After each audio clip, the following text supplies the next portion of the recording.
Simba ಬಾ.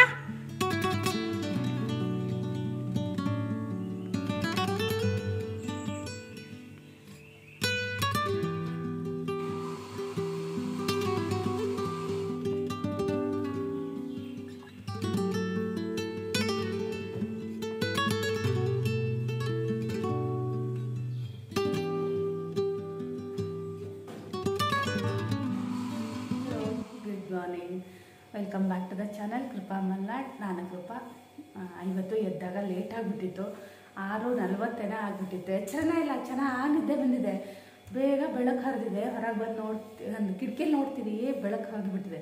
ನಾನೇನು ಅನ್ಕೊಂಡೆ, 7:30 ಆಗಿಬಿಟ್ಟಿದೆ ಅಂದ್ಕೊಂಡೆ. ಆಮೇಲೆ ನೋಡಿದ್ರೆ 6:35 ಆಗಿತ್ತು. ನಿನ್ನೆ ಏನಾಯಿತು ಅಂದರೆ ಕೈ ಕೊಯ್ಕೊಂಡ್ಬಿಟ್ಟಿದ್ದೀನಿ. ಆ ಲೋಟನ ಹಿಂಗೆ ಒರೆಸ್ಬೇಕಿದ್ರೆ ಬೆಳಗ್ಗೆ ಕೈ ಕೊಯ್ದೋಗ್ಬಿಟ್ಟಿದೆ. ಅದು ಇವತ್ತು ದಪ್ಪ ಆಗಿಬಿಟ್ಟಿದೆ. ಅದು ರಾತ್ರಿ 3:30 ಏನೋ ಸಿಂಬ ಜೋರಾಗಿ ಕೂಗ್ತಾ ಇದ್ದ. ಆ ನಾಯಿ ಸಿಂಬ ಇಬ್ಬರು ಸೇರಿ ಎದ್ದು ಹೊರಗಡೆ ಹೋಗಿ ನೋಡಿದ್ವಿ. ಆಮೇಲೆ ನಮಗೆ ನಿದ್ದೆನೇ ಬರಲಿಲ್ಲ. ಸ್ವಲ್ಪ ಹೊತ್ತು ಮಾತಾಡಿದ್ವಿ. ಆಮೇಲೆ ಸುಮಾರು ಹೊತ್ತಿಗೆ ನಿದ್ದೆ ಬಂತು. ಚೆನ್ನಾಗಿ ನಿದ್ದೆ ಮಾಡಿದ್ವಿ ಬೆಳಗಿನ ಜಾವ. ಹಾಗೆ ಅಲ್ಲ, ಎಚ್ಚರ ಆಗಿ ಇದಾದರೆ ಹಾಗೆ. ನಂಗೆ ನಿನ್ನೆ ಸಂಜೆನೂ ಒಂಚೂರು ಯಾಕೆ ಸಣ್ಣದಾಗಿ ತಲೆನೋವು ಇತ್ತು. ಮಲಗಿದ್ದು ನಾನು 10 ಗಂಟೆಗೆ 10:15 ಮಲಗಿಬಿಟ್ಟೆ. ಅವರು ನಮ್ಮನೆಯವ್ರು ಬೇಗನೆ ಮಲಗಿದ್ರು, ಸುಸ್ತಾಗಿದೆ ಅಂತ ಹೇಳಿ. ನಾನಿವತ್ತು ಪೂರಿ ಮಾಡಿ ಸಾಗು ಮಾಡೋಣ, ವೈಟ್ ವೆಜ್ ಕುರ್ಮಾ ಮಾಡೋಣ ಅಂತ ಅಂದ್ಕೊಂಡಿದ್ದೆ. ತುಂಬ ದಿನ ಆಗಿತ್ತಲ್ಲ ಮಾಡಿದೆ ಅಂತ. ಆದರೆ ಈಗ ಮಾಡೋದಿಲ್ಲ. ನಮ್ಮ ಸಿಂಬ ಹೊರಗೆ ಓಡೋಗಿದ್ದಾನೆ. ಗಲಾಟೆ ಮಾಡ್ತಾ ಇದ್ದಾರೆ ಅಲ್ಲಿ 3 ಸೇರಿ. ಅನ್ನ ಇದೆ, ತುಂಬ ನೋಡಿದೆ ಅನ್ನ ಇದೆ. ಹಂಗಾಗಿ ಸ್ವಲ್ಪ ತಾಲಿಪಟ್ಟು ಮಾಡ್ತೀನಿ, ತುಂಬ ಮಾಡಲ್ಲ. ಇದೆ ನಾನೇ ಮಧ್ಯಾಹ್ನ ಬಿಸಿ ಮಾಡಿ ಊಟ ಮಾಡೋದು. ಸಾಂಬಾರು ಇದೆ. ನಮ್ಮನೆಯವರು ಇವತ್ತು ಮಧ್ಯಾಹ್ನ ಇರೋದಿಲ್ಲ ಅಂತ ಹೇಳಿದ್ದಾರೆ. ನೋಡ್ತೀನಿ ಏನೇನಾಗುತ್ತೆ ಅಂತ. ಬೇಕಾದರೆ ಒಂಚೂರು ಪಲಾವ್ ಮಾಡಿಕೊಂಡೆ, ಡಿಪೆಂಡ್ ಮೂಡ್ ಮೇಲೆ. ಸಾಂಬಾರು ಒಂದು ಸ್ವಲ್ಪ ಇದೆ, ಸಾಕಾಗುತ್ತೆ ನನ್ನ ಒಬ್ಳಿಗೆ. ಒಂದೊಂದ್ಸಲ ಹಾಗೆ ಅಲ್ಲ, ಹಿಂದಿನ ದಿನ ಸಾಂಬಾರು ಊಟ ಮಾಡಬೇಕು ಅಂತ ಅನ್ಸೋದಿಲ್ಲ. ಹಾಗಾಗಿ ನೋಡೋಣ ಏನಾಗುತ್ತೆ ಅಂತ. ಅದೇ ಅನ್ನ ಇದೆಯಲ್ಲ, ಅನ್ನನಾದರೂ ಖಾಲಿ ಮಾಡೋಕ್ಕಾಗುತ್ತೆ ಅಂತ ಹೇಳಿ ನಾನು ನೋಡ್ದೋಳೆ ಬೆಳಗ್ಗೆ ಅದೇ ಡಿಸೈಡ್ ಮಾಡಿದೆ. ನೆಲ ರಾತ್ರಿಯೇ ನನಗೆ ಪೂರಿ ವೈಟ್ ವೆಜ್ ಕುರ್ಮಾ ತಿನ್ನಬೇಕು ಅಂತ ತುಂಬ ಅನಿಸಿತ್ತು. ಶ್ರೇಯು ಬಂದಾಗೂ ನಾನು ಮಾಡೋಕ್ಕಾಗಿಲ್ಲ. ಹಾಗೆ ನಿಮ್ಗಂತೂ ಗುಡ್ ನ್ಯೂಸ್ ಇದೆ ಇವತ್ತು. ಅಂದರೆ ಹೇಳಬೇಕಂತ ಬ್ಲಾಗ್ ಶುರು ಮಾಡಿದೆ. ಶ್ರೇಯುದು ಇದನ್ನು ಕಳಿಸಿದ್ದಾರೆ. ಅಂದರೆ ಶ್ರೇಯು ಫೋನ್ ಮಾಡಿಲ್ಲ ಇಲ್ಲಿ ತನಕ. ನಿಮಗೆ ವಿಡಿಯೋ ಬರೋದು ಲೇಟ್ ಆಗುತ್ತೆ, ಅಷ್ಟರೊಳಗೆ ಮಾಡಿರ್ತಾನೆ ಏನೋ ಗೊತ್ತಿಲ್ಲ. ಮಾಡಿದ್ಮೇಲೆ ಯಾವಾಗ ಮಾಡ್ತಾನೆ ಅದನ್ನು ಹೇಳ್ತೀನಿ. ಶ್ರೇಯು ಅವರಿಗೆ ಈಗ ಹೋದ ವರ್ಷ ಎಲ್ಲ ಬಿಡ್ತಿರ್ಲಿಲ್ಲ ತಿಂಗಳ ನೋಡೋದಕ್ಕೆ. ನಾನು ಎಷ್ಟು ಒದ್ದಾಡ್ತಾ ಇದ್ದೆ ಅಂತ ನಿಮಗೆ ಗೊತ್ತು. ಒಂದ್ಸಲ ಹೋಗಿ ಸರ್ ಹತ್ರ ಬೈಸ್ಕೊಂಡು ಕೂಡ ಬಂದಿದ್ವಿ ನಾವು. ಒಂದು 2 ವೀಕ್ಸಿಗೆ ಹೋಗಿದ್ವಿ ಅನ್ಸುತ್ತೆ, ಇಲ್ಲ 1 ವೀಕಿಗೆ ಬಿಟ್ಟು 1 ವೀಕಿಗೆ ಹೋಗಿದ್ವಿ ಅನ್ಸುತ್ತೆ. ಬೈಸ್ಕೊಂಡು ಬಂದಿದ್ವಿ. ಈ ಸಲ ನಮ್ಮ ಶ್ರೇಯು ಹೇಳ್ತಾ ಇದ್ದ, ಅಂದರೆ ಈ ಸಲ ತಿಂಗಳಿಗೆ ಒಂದ್ಸಲ ಬಿಡ್ತಾರೆ ಮಮ್ಮಿ, ಚೇಂಜ್ ಮಾಡ್ತಾರಂತೆ ಅಂತ. ಎಲ್ಲ ವರ್ಷನೂ ಹಾಗೆ ಇತ್ತಂತೆ, ತಿಂಗಳಿಗೆ ಒಂದ್ಸಲ ಮಕ್ಕಳು ನೋಡೋಕೆ ಬಿಡ್ತಿದ್ರಂತೆ.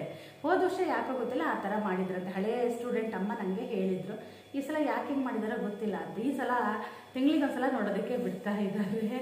ನಂಗೆ ಅದೇ ಒಂದು ಖುಷಿ. ನಂಗೆ ನಿನ್ನೆ ಇದನ್ನು ಕಳ್ಸೋದ್ಮೇಲೆ ನಮ್ಮನೆಯವ್ರು ನನಗೆ ತೋರಿಸಿದ್ರು. ನನಗೆ ಎಷ್ಟು ಖುಷಿ ಆಯಿತು ಗೊತ್ತಾ. ಹೋದ್ಸಲ ನಾವು ಪಿಕ್ಕೋ ಡ್ರಾಪ್ದು ಕಳ್ಕೊಂಡ್ಬಿಟ್ಟಿದ್ವಿ. ನಮ್ಮನೆಯವರೆಲ್ಲ ಡಿಲೀಟ್ ಮಾಡಾಕಿದ್ರು. ಈ ಸಲ ಅದಕ್ಕೆ ಚಿನ್ನಿಗೊಂದು ನನಗೊಂದು ಎಲ್ಲ ಶೇರ್ ಮಾಡಿ ಇಟ್ಕೊಂಡಿದ್ದೀನಿ. ಮುಂದಿನ ತಿಂಗಳೇ ಬಿಡ್ತಾರೆ ನೋಡೋದಕ್ಕೆ. ಶನಿವಾರ ಬಿಡ್ತಾರೆ, ಭಾನುವಾರ ಡ್ರಾಪ್ ಇರುತ್ತೆ. ನಾನು ಒಂದು ಈ ಸಲ ಎಲ್ಲರಿಗೂ ಉಳಿಯೋಣವ ಅಂತ ಅಂದ್ಕೊಂಡಿದ್ದೀನಿ. ಗೊತ್ತಿಲ್ಲ ನಮ್ಮ ಮನೆಯವ್ರು ಏನಂತಾರೆ ಅಂತ. ನಮ್ಮನೆಯವ್ರಿಗೆ ಮನೆಗೆ ಕರ್ಕೊಬರ್ಬೇಕು ಮಗನ್ನ, ಮತ್ತು ಒಯ್ದು ಬಿಡಬೇಕು. ಚಿನ್ನಿಗೂ ನಾವು ಒಂದು ವರ್ಷ ಒಂದು ಸಲ ಏನೋ ನಾವು ಉಡುಪಿಲಿ ಉಳಿದಿದ್ವಿ ಅಷ್ಟೇ. ಆಮೇಲೆ ಪ್ರತಿ ಸಲ ರಾತ್ರಿ ಆದರೂ ಮನೆ ಕರ್ಕೊಂಬರ್ತಿದ್ವಿ. ನನಗೆ ಕನಸಲ್ಲಿ ಅದೇ ಶ್ರೇಯನ ಬಿಟ್ಟು ಬರಬೇಕಿದ್ರೆ ನಾವು ರಾತ್ರಿ ಬರ್ತಾ ಇದ್ದೀವಿ, ಆ ಥರ ಕನಸು. ಮನೆ ಕರ್ಕೊಂಡ್ಬಂದಿದ್ವಿ, ಶ್ರೇಯ ಸ್ಕೂಲಿಗೆ ಬಿಟ್ಟಿದ್ವಿ, ರಾತ್ರಿ ವಾಪಸ್ ಬರ್ತಾ ಇದ್ದೀವಿ ಆಗುಂಬೆ ಘಾಟಿಲಿ ಅಂತ. ಯಾಕಂಗೆ ಅದು ಅದೇ ನಾನು ನಿನ್ನೆ ಅಷ್ಟು ಖುಷಿ ಆಯಿತು ನಂಗೆ ರಾತ್ರಿ ಅದನ್ನು ನೋಡಿ. ಸಂಜೆ ಕಳಿಸಿದ್ರು, ನಮ್ಮನೆಯವ್ರು ಪೇಟೆಗೆ ಹೋಗಿದ್ರಲ್ಲ, ನಮ್ಮನೆಯವ್ರು ಮೀಟಿಂಗಿಗೆ ಹೋಗಿದ್ದಾರೆ ಅಂತ ಅನ್ನಬಾರ್ದು ಪಾಪ. ತುಂಬ ಜನರಿಗೆ ಕನ್ಫ್ಯೂಸ್ ಆಗುತ್ತೆ. ನಮ್ಮನೆಯವರೇ ಒಂದು ದೊಡ್ಡ ಆಫೀಸರ್ ಅಂತ ಅಂದ್ಕೊಂಡ್ಬಿಟ್ಟಿದ್ದಾರೆ. ನಾನು ಮೀಟಿಂಗ್ ಅಂತೀನಲ್ಲ, ಹಾಗೆ ನಮ್ಮನೆಯವ್ರು ನಿನ್ನೆ ಪೇಟೆಗೆ ಹೋಗಿದ್ರು. ಅದನ್ನು ಬಿಡಬೇಕು ಅಂತ ಒಂದು ಬ್ಲಾಗಲ್ಲಿ ಕೂಡ ಹೇಳಿದ್ದೆ.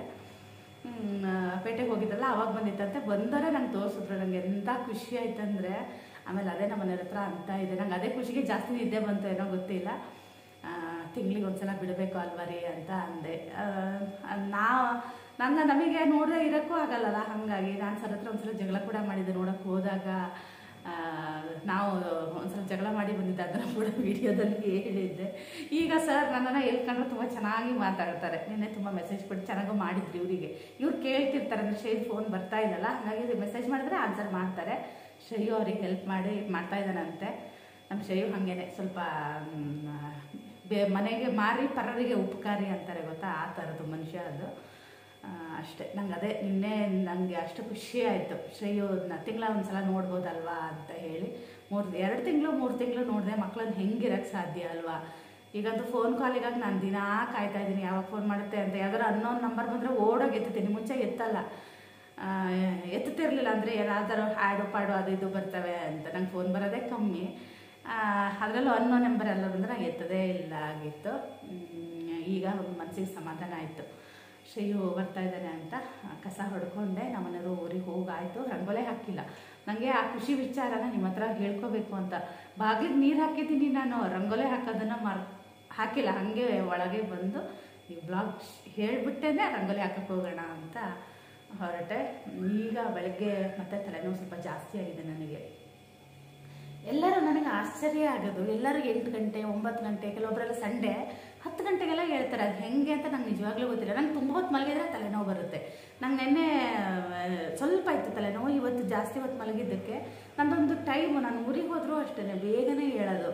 ಅದೇನೋ ನಮಗೆ ಅದೊಂದು ಅಭ್ಯಾಸ ಆಗ್ಬಿಟ್ಟಿದೆ. ನಾನು ಯಾವಾಗಲೂ ಅನ್ಕೊತೀನಿ ಅವ್ರಂಗೆ ನಾನು 8 ಗಂಟೆಗೆ ಹೇಳ್ಬೇಕು, ಇಲ್ಲ 9 ಗಂಟೆ 10 ಗಂಟೆ ಹಾಗೆ ಹೇಳ್ಬೇಕು ಅಂತ. ನಂಗೆ ನಿಜವಾಗ್ಲೂ ಹಂಗೆ ಮಲಗೋಕ್ಕಾಗಲ್ಲ. ನಾನು ಚಿನ್ನಿಗೆ ಬೈತಿರ್ತೀನಿ, ಅದು ಹೆಂಗೆ ಮಲಗ್ತೀರಾ ಅಂತ ಹೇಳಿ.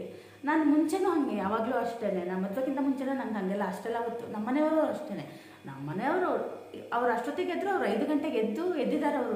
ಎದ್ದು ಅವ್ರ ಕೆಲಸ ಎಲ್ಲ ಮುಗಿಸ್ಕೊಂಡು ಮತ್ತೆ ಮಲಗಿದ್ದಾರೆ ಅಂತ ಅವರು ಹೇಳೋದು.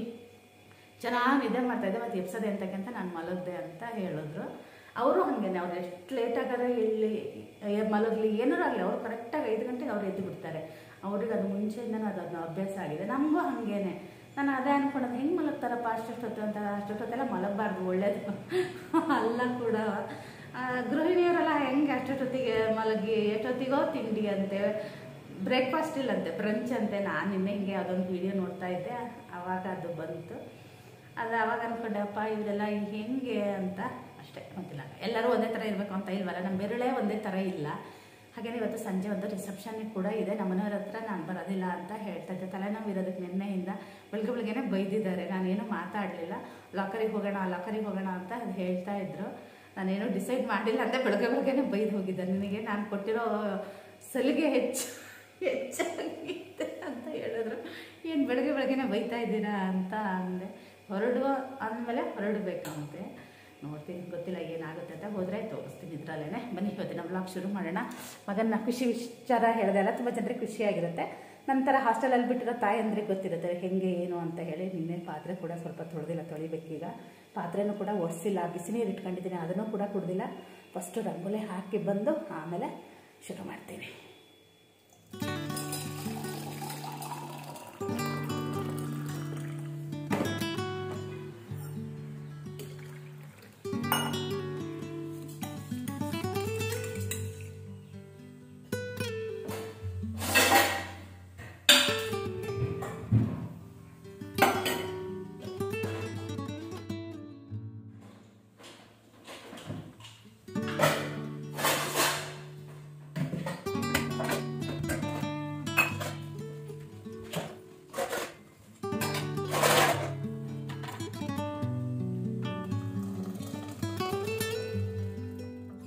ನೆನ್ನೆ ನನಗೆ ಆ ಮೆಸೇಜ್ ನೋಡಿದಾಗಿಂದ ಏನು ಮಾಡಲಿ ಏನು ಬಿಡಲಿ ಅನ್ನೋಷ್ಟು ಖುಷಿ ಆಗ್ತಾ ಇದೆ.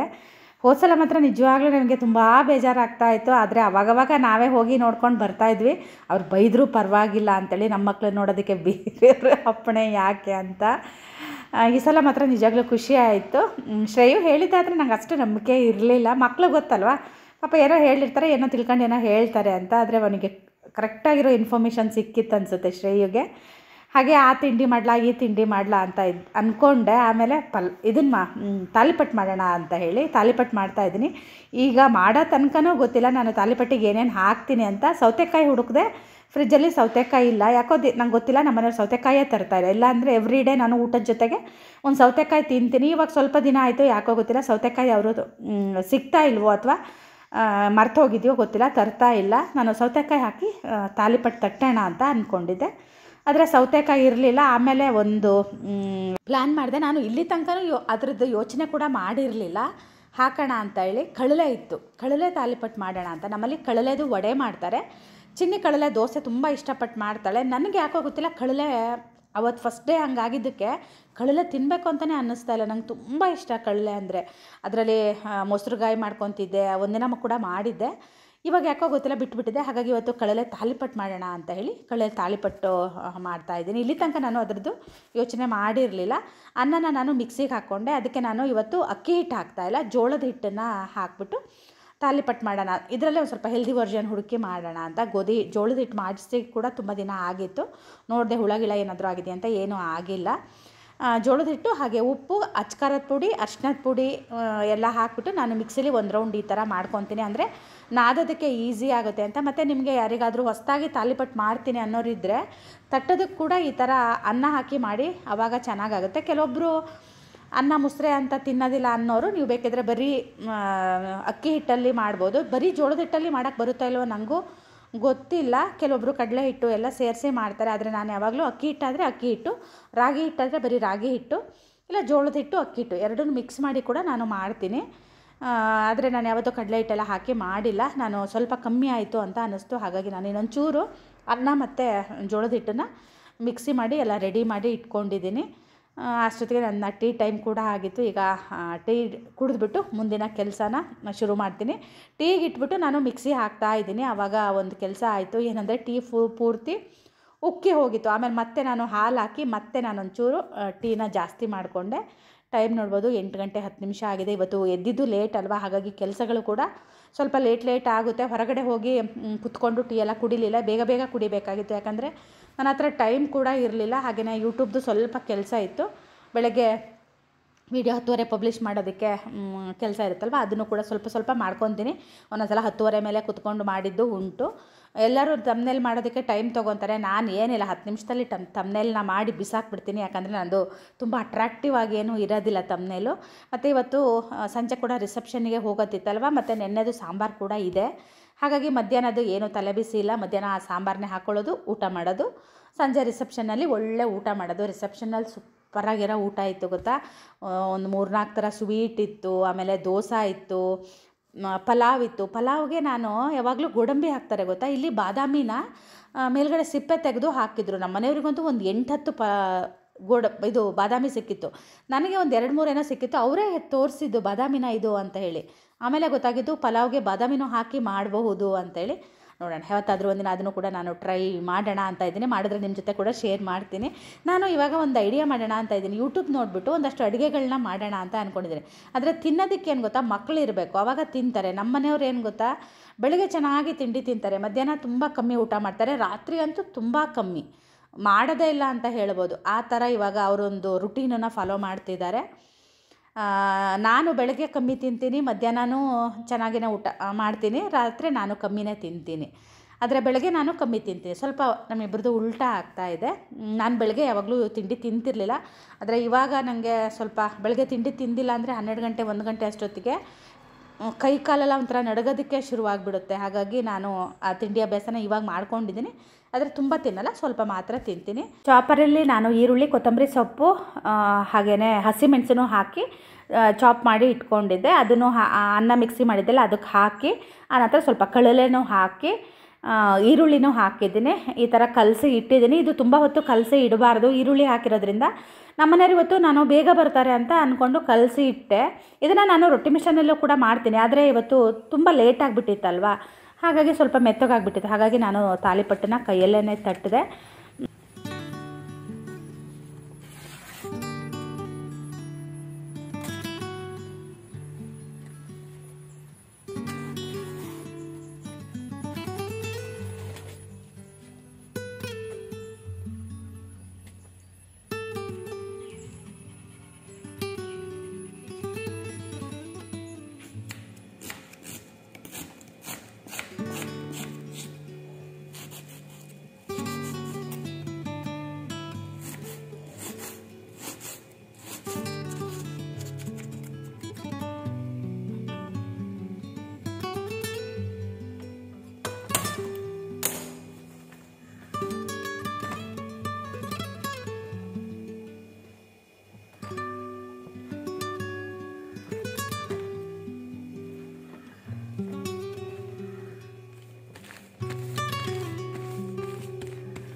ನಾನು ನಮ್ಮನೆಯವ್ರಿಗೆ ಕೇಳಿದೆ ಇದು ಏನು ತಾಲಿಪಟ್ಟು ಅಂತ ಗೊತ್ತಾಯ್ತಾ ನಿಮಗೆ ಅಂತ. ಅವ್ರಿಗೆ ಗೊತ್ತೇ ಆಗಿಲ್ಲ, ತಿಂಡಿ ತಿಂದಾದರೂ ಕೂಡ ಕಳಲೆ ಇದು ಅಂತ. ತುಂಬ ಚೆನ್ನಾಗಿತ್ತು ಅಂತ ಹೇಳಿ ಅವರು ಅಂದರು.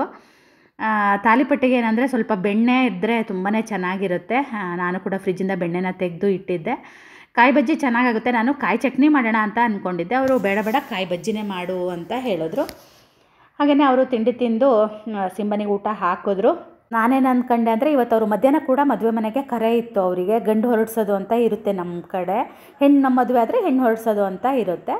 ಅಲ್ಲಿಗೆ ಹೋಗ್ತಾರೆ ಅಂತ ಅಂದ್ಕೊಂಡಿದ್ದೆ. ಅವರು ಕೂಡ ಹೋಗ್ತೀನಿ ಅಂತ ಕೂಡ ಅಂದಿದ್ರು. ಆದರೆ ಅವರು ಹೋಗಲಿಲ್ಲ, ಏನೋ ಬೇರೆ ಕೆಲಸ ಬಂತಂತೆ. ಹಾಗಾಗಿ ಅವರು ಮನೆಗೆ ಬಂದಿದ್ದು 2:15. ಆಮೇಲೆ ಊಟ ಮಾಡಿ 3 ಗಂಟೆಗೆ ಹೋದರು. ಆಮೇಲೆ ಮದುಮಗನ ಕಲ್ಯಾಣ ಮಂಟಪ ಇಲ್ಲೇ ನಮ್ಮ ರಿಪ್ಪನ್ಪೇಟೆಯಲ್ಲೇ ಮದುವೆ ಇರೋದು. ಕಲ್ಯಾಣ ಮಂಟಪ ತನಕ ಬಿಟ್ಟು ಮತ್ತೆ 6 ಗಂಟೆಗೇನೋ ಮನೆಗೆ ಬಂದರು. ಆಮೇಲೆ ಹಾಗೆ ನಾವು ಕೂಡ ರೆಡಿಯಾಗಿ ಹೋದ್ವಿ. ಸಂಜೆ ರಿಸೆಪ್ಷನ್ ಇತ್ತು ಮತ್ತು ಹಾಗೆ ಎಂಗೇಜ್ಮೆಂಟ್ ಕೂಡ ಇತ್ತು. ನೆಕ್ಸ್ಟ್ ಡೇ ಮದುವೆ ಇತ್ತು. ಟೈಮ್ ನೋಡ್ಬೋದು 11:15 ಆಗಿದೆ. ನಂದೆಲ್ಲ ಕೆಲಸ ಆಯಿತು. ನಮ್ಮ ಸಿಂಬ ಯಾಕೋ ಗೊತ್ತಿಲ್ಲ ತುಂಬ ಕೂಗ್ತಾ ಇದ್ದ.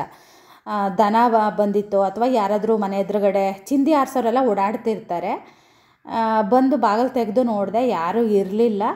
ಒಂದು ಸಲ ಕಿಟಕಿಲಿ ನೋಡ್ತೀನಿ ನಾನು, ಆಮೇಲೆ ಬಾಗಿಲು ತೆಗೆದು ನೋಡಿದೆ, ಯಾರೂ ಇರಲಿಲ್ಲ. ಸುಮ್ಮನೆ ಎಂತ ಕೂಗಿದ್ರೋ ಗೊತ್ತಿಲ್ಲ, ಇಬ್ಬರು ಸೇರಿ. ಹಾಗೆ ಇದು ಈವ್ನಿಂಗ್. ಆಮೇಲೆ ನಾನು ವ್ಲಾಗ್ನ ಮುಂದುವರಿಸಲಿಲ್ಲ, ಯಾಕಂದರೆ ಏನೂ ಇರಲಿಲ್ಲ ಮಾಡೋದಕ್ಕೆ. ನೆನ್ನೆದೇ ಸಾರಿತ್ತು, ಅನ್ನ ಒಂದು ಮಾಡಿಕೊಂಡೆ. ನಮ್ಮ ಮನೆಯವರು ಲೇಟಾಗಿ ಬಂದ್ರೆ ಅಂದನಲ್ಲ, ಹಾಗೆ ಊಟ ಮಾಡಿದ್ವಿ ಅಷ್ಟೇ. ಈಗ ಸಂಜೆ 6:15 ಆಗಿದೆ. ಅವರು ಅದೇ ಕಲ್ಯಾಣ ಮಂಟಪಕ್ಕೆ ಹುಡುಗನ ಬಿಟ್ಟು ಬಂದರು. ರೆಡಿಯಾಗಿರು ಅಂತ ಹೇಳಿದರು. ನಾನು ಆರಾಮ್ ರೆಡಿ ಆಗ್ತಾನೇ ಇದ್ದೆ. ಹಾಗೆ ಚಿನ್ನಿ ಫೋನ್ ಮಾಡಿದ್ದು, ಅವಳ ಹತ್ರ ಒಂಚೂರು ಹೊತ್ತು ಮಾತಾಡಿದೆ. ಆರಾಮಾಗಿ 7 ಗಂಟೆಗೆ ಹೋಗೋಣ ಅಂತ ನಾನು ಕೂಡ ಆರಾಮಾಗೆ ರೆಡಿ ಆಗ್ತಾ ಇದ್ದೀನಿ. ಒಂದು ಸ್ವಲ್ಪ ಕತ್ಲೆಯಾಗಿ ಆದಾಗ ಹೋದರೆ ಒಂಥರ ಚೆನ್ನಾಗಿರುತ್ತೆ. ತುಂಬ ಬೇಗ ಹೋಗೋದು ಬೇಡ ಅಂತ ಹೇಳಿ ಅವ್ರು ಬರೋದ್ರೊಳಗೆ ನಾನು ಸೀರೆ ಉಟ್ಕೊಂಡು ರೆಡಿ ಆಗಿದ್ದೆ. ಇನ್ನೇನು ಒಂಚೂರು ಮುಖಕ್ಕೆ ಏನಾದರೂ ಹಚ್ಕೊಳ್ಳೋಣ ಅಂತ ಈಗ ಹಚ್ಕೊತಾ ಇದ್ದೀನಿ. ಅವರು ಸ್ನಾನ ಮಾಡಿ ಅವರು ಕೂಡ ಬಟ್ಟೆ ಹಾಕ್ಕೊತಾ ಇದ್ದಾರೆ.